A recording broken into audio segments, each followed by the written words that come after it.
Hello, it's Julie Rothwell here from artyheaven.com again. If you caught my live yesterday, I promised that I would come back and do a series of lives this week, just going into a little bit more depth each day about my experience at the Encaustic conference that I attended a couple of weeks ago now. I said I was going to go live every day at 2 o'clock, and that would teach me for making an off-the-cuff price online, because I haven't checked my diary and I had 3 diary clashes. So I'm going to aim for 11:30 each day this week in this group, which is Waxy Art and Inspiration, I think it's called, on Facebook.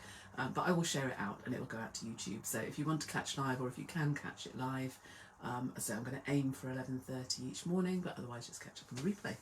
So yeah, I started kind of doing a bit of a rundown, background, and started trying to kind of say all about the conference yesterday, and there was just too much to cram into one live without it being a great big long drawn out thing. So I just thought I'd come and do a little bit more detail within each day, just to make it, yeah, go a bit more in depth really. So as I said, when I wanted to go and find any information out about the conference previously, I just really struggled to find things. So I thought I'd just share my experience and what I loved about it.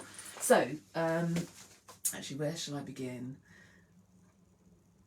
I'm going to begin at the beginning. So I actually booked into some pre-conference workshops. So the way the conference is organised is there's an art centre at Castle Hill, which is about 10-15 minutes away from where the conference is held, and they do these amazing workshops. They've got a beautiful custom kind of art retreat centre, if you like, lots of different rooms, loads of workshops going on. So they run workshops throughout the year, but both sides of the conference, they run pre and post conference workshops. So I did a 2-day conference workshop with Richard Frumess, which was amazing. With hindsight, I would have loved to have stayed a bit longer and done some post. If you're going another time, I think a post-conference workshop would be great as well, or instead of, just because you're so bursting with ideas, you kind of want to put them into practice straight away before you get home. So that would be that would be, I think, anyway. I would love to have just been able to kind of go and just get some of those ideas straight out onto the paper. But I'm going to show you what I did with Richard, and then I'll give you a quick little update of. So I did a 2-day workshop with Richard, and I'll show you the pieces that we made with him and tell you about what we did. And then I'll show you a little bit about the conference pack that we get and how it works, and a few of my goodies that I bought today. And then I will, as the week goes on, I'll feed in some of the other things that we did as well, because honestly, there was just so much. So much. So I can see somebody's watching, so do say hello in the comments. Right, I've had a go today at setting this up on my holder so that I've got 2 hands that I can show you. So I'm hoping this is going to work all right. So I'm going to turn this around, and what I've got down here, this is where I'm really missing my old art studio. So previously I would have been able to have this all laid out. I have my big oak table, my extra tables around the room, all the extra floor space. But hey, that's not a problem. So we were working on Richard's workshop. So Richard, and I hope I don't get the wrong pronunciation. I'm sure it says Frumess or Frumess, I'm not sure. There's bound to be a few mispronunciations this week, and for that I apologise in advance. But we were working with pigment sticks rather than the acoustics, but they work in the same way as pigment sticks. So what we were doing was testing the colours and just seeing how they interact and play with each other on different colour surfaces. We were using opaque versus translucent pigments, and actually these are soaked into the, so this is kind of pure pigment, this is where we've added the blending stick, and this is where we've added a bit of white, and there's different colours and different interplay with different pieces. What we tended to keep working on pieces, so some of them are looking a bit messy now, but it was kind of going through the process. So what I'm going to do is reapply all of these techniques, but with the encaustic. And also they have been, what we did was when we'd finished, we sandwiched the pieces of work with the pigment sticks because they're still quite wet. They work, so with encaustic you fuse it, and as soon as it solidifies it goes hard. And it's cute, it's solid, so it won't move. But with pigment sticks, they stay oily for a lot longer. So we sandwiched them in between these pieces of parchment paper so that we could get them, you know, back to the hotel or back home. So I've still got these pieces here. So they've obviously, you know, sunk into the paper a bit more from what we did. They're not as vibrant as when I was out on the course. But one of the techniques that we were doing out there, which I haven't done too much of previously, are monoprints. So I thought I might try and use a bit of this ink and actually monoprint that into some encaustic pieces back here. So that's why I haven't taken them all out. So they tend to dry within 2 or 3 days. So these now, yeah, you can see these are, oh, there's still a little bit of pigment in there that's not completely dried. But they're more or less dry now. But I've kept some deliberately, have a look, see what I can find, deliberately in their parchment. Hopefully you can hear this okay. Just so that I can have a play with this monoprinting thing, and that one's gone very messy.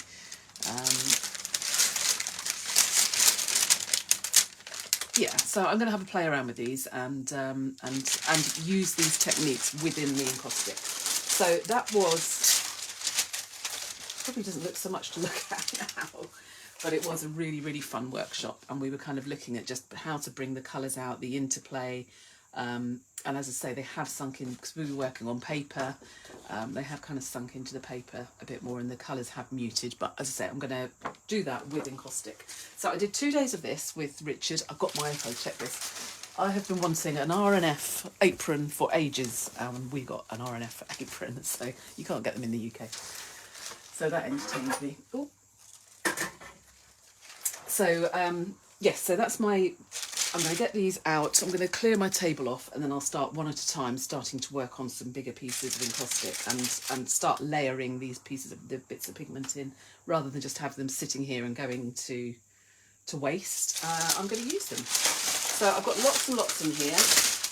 Obviously, I'm at home, not in my studio, so I've got to be a bit careful of my carpets, but we've got lots of great colours. I mean, look at the colours of these. And we were also looking at different papers and how they interact on different papers. So you can see how much more vibrant these are looking. This is on an Arches 88 paper. We've got something in here. I think it was this one. No. There's one called Encaustic Flex, which I'm itching. This one I'm itching to have a go on, and apparently it's really great with encaustic. And I've always said you need to work on a rigid surface. Porous and rigid, but actually this is, you can roll this, you can do, you know, you can wrap it, and apparently this is pigment stick, but you can work with encaustic as well on it, so I'm really keen to have a play with that, and then I'll get, if I like it, I'm going to get hold of some more. So that's another thing that I'll be doing. So that was Richard's workshop. Let me come back up a minute.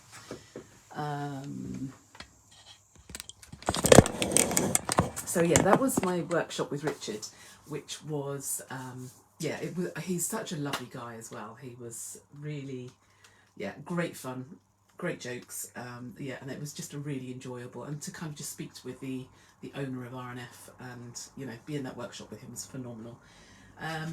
If you've got any questions, do pop them in the comments. I can see somebody's watching, so thank you. So yeah, so from there, this is my experience. So I had the 2-day workshop, and then we launched straight into the conference. So you kind of arrive and you get your little lanyard with your name on and where you're from, and you pick up your pack.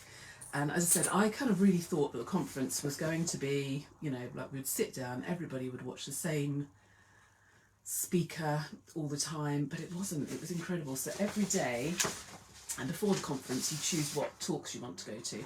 So as an example, so every day has a schedule. You're kind of given what every day's schedule is. As a reminder, you're given what you chose as your own schedule. But yeah, so for example, on the Friday, 9:30 till 10, there were actually 4 different speakers that I could choose from to go and you know, listen to. So it was a real, as I said yesterday, it was a real like, oh, which one am I going to do? So yeah, but I think most of them they hopefully all recorded on Zoom. I think there were a couple of yeah, hopefully maybe some tech issues, but I'm hoping to sit and go through the ones that I really wanted to go and see that I couldn't make. But yeah, every day was like that. So it's kind of broken down into segments, and then you pick and choose which speakers you want to go and see. It's so organised. You know, every day's got its own schedule. You're given a printout of what you chose, so you know which rooms you're meant to go to, and the hotel is huge as well. So you know, there's the Mayflower room and the something else room, and you know, harbour room. So you kind of go to whichever room that's set up in. There's sort of roughly about 15 minutes between speakers as a general rule. So yeah, really, really organised and just amazing. And then I've got like this pack of people to look through, information, just lots of people to follow up with, projects going on. You know, people I met, we exchanged cards, you know, paint things here. So it was really, really good. So I've got loads of flyers to go and look through and get inspired by. Oh, and also actually there was an opening of it was an amazing exhibition. So at the Castle Hill Centre, on the final evening, there was an exhibition, and well, there were two exhibitions there. And I've never, apart from people that have come in on my workshops, I've never actually seen anybody else's encaustic work, more or less, one or two exceptions, on a painting that I was asked to repair and things like that. But yeah, so to see other people's encaustic work was phenomenal. So these were two artists that were exhibiting at Castle Hill, and I bought their brochure or their catalogue that went with it. And it was just so nice. It was beautiful seeing that work up close. So that was so that was Castle Hill as well. What was I going to say? Yeah, conference. I've lost my train. Oh yeah, goodies. So we arrived, and then in our conference packs had this really nice bag with conference 15 conference written on it, which had all sorts of goodies. And because I was so tight on space, I kind of downsized anything. So we had some nice little wax blocks samples from Encaustic. We had blending sticks from R&F, whole host of brochures and things that were in there. And then I went to the vendor room. So I thought I'd show you what I bought. So I was so tight on space, but I've got some. So you can't get these in the UK. So I've got some Encaustic paints. These kind of change the colours of wax paints. So I don't think we've got anything like this in the UK that I've seen. So I'm looking forward to getting these out and just having a play with these. So whilst I'm playing with the mono prints with Richard Frumess workshop, I'm going to give these a go as well. And then I picked these up. They've got this shimmer set, and I just love the colours. They're just so, I don't know if you can, might need to get them out, but yeah, the colours of them are just beautiful. They're really shimmery. I don't know how well it comes across on camera. So I had a couple of those. I didn't want to get too involved because we can't get them in the UK. I don't want to fall in love with them and then I can't re-get them. They probably do international shipping. But I got those to play with. Got these little dropper sets. They're just like fun little things that I thought, well, why not? We'll give them a go. So apparently you just put them on your hot plate, soak up the wax in a, you know, from a pot, and then you draw with them. So I've got the stylus, but I just thought they looked fun to have a play with. So I've got more samples of these just little Encaustic pieces, so I'll have fun with those, just see what they do. So I've got my pigment sticks. This was a colour, so I actually have quite a lot of, I was supplying the R&F pigment sticks and waxes in the UK when I had my studio. So I actually have a lot of paints and pigment sticks here, and I couldn't remember which ones I had and which ones I didn't. Although in America they've got a much wider range, I couldn't remember which were which, and I didn't want to buy duplicates. So, but what I did do, particularly as I was so short on space, but they R&F apparently always create a special colour just for the conference. So I bought a block of that, which is iridescent silver violet, and it looks beautiful when it's. So I've got lots of iridescents and shimmers that I'm going to be playing with these. So that was that one. As I say, I have my blending stick from R&F. And the lovely people from Encaustic gifted me some walnut oil. Apparently I don't have any of this, drawing ink, sorry. This is meant to be really good in terms of compatibility with Encaustic. I have used it actually previously in a Laura Murphy workshop when I was doing a portrait masterclass with her in London many moons ago. But I haven't really used it myself here in my own studio, so I'm looking forward to playing with that. Ooh, it's all falling off. And then I got this tool. I can't remember who the maker was because I took every bit of packaging off to fit everything into my case. But I've got this amazing, I don't know if you can see, scraper. So what you do with Encaustic, if you don't know, is you build it up in layers and then you can actually scrape back to reveal the layers underneath. And I normally have pottery tools for that. I've got lots of, where are they? Oh, not to hand when I want them. I've got lots of smaller pottery tools that I scrape with, but they're probably only, you know, 5 centimetres at the most, but that I saw this great big one. Actually, Isabel Gabarret was out there from Ireland and she showed me what she'd got and I was like, oh, I've got to go and get one of those. So yeah, so that's, I've got this big scrapey tool. So I am going to be getting all of these encaustic pieces, working on a larger piece, and then I'm going to start scraping back and revealing the layers underneath. So that was my vendor room. I had to really rein myself in, but I think if I'm going back again I would definitely go back with a larger case and a shopping list, because the prices, my goodness, they're very good with their, I think it's a conference special price at the conference, and just ridiculously less than we can get them for in the UK. So it was it was amazing. So it's definitely the place to go and stock up if you're an encaustic person. Yeah, what else am I going to say? If you have any questions, so do pop them in the comments. But it was just phenomenal. The experience was amazing, as I was saying yesterday. So I'm now going to start kind of relaying that out into my work here. I'm going to get my table cleared off and actually start working on some bigger pieces and start bringing these in. So I'll do, perhaps I'll get that sorted, perhaps that's tomorrow's live. But I also want to go on to, there are so many other things. There was the Transatlantic Fusion Project, which was amazing. That's going to be a whole live in itself because there's just too much goodness in there to try and cram into the back of the rest of it. So that's my first little update for today. So if you're just jumping on, I've kind of gone through my pre-conference workshop with Richard Frumess, where we were working on pigment sticks, or with pigment sticks. I'm going to be applying those same techniques to encaustic. Yeah, little summary of the conference and my experience of it. It was just amazing. I will kind of hook this all up in a blog and put my favourite speakers and links to people and things, I think, as well. There was an amazing demo with Dietland that I went to. Dietland, and this is a pronunciation I will definitely get wrong.